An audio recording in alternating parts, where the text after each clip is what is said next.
রামলালকে phone করে বললেন, আরে রামলালজি, অন্তত আমাদের বন্ধুত্বের খেয়াল করতেন।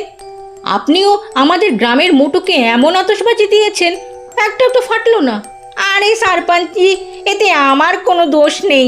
আমি তো আগেই মোটুকে বলেছিলাম যে পুরনো আতশবাজিগুলো নিয়ে যেও না, ওগুলো ফাটবে না। কিন্তু ও যে আমার কোনো কথাই শুনলো না, আর একদম জলের দামে সমস্ত আতশবাজিগুলো নিয়ে গেল। ও বলছিল যে এই দিওয়ালিতে ও নাকি মোটা টাকা কামাবে। সত্যিটা জানার পর সরপঞ্চজি ভীষণ রেগে গেলেন আর বললেন, আরে মোটু, তুই তো খুব চিটিংবাজ। একেই তো এত বেশি দাম, তার উপর সবগুলোই বেকার। তোর লোভের কোনো সীমা রইল না আর। তোর এই লোভ আজকে তোর দিওয়ালি মানাবে। গ্রামবাসীরা চলো, আজকে এই মোটুকে আচ্ছা করে শিক্ষা দিই, যার জন্য সমস্ত গ্রামের দিওয়ালিটায়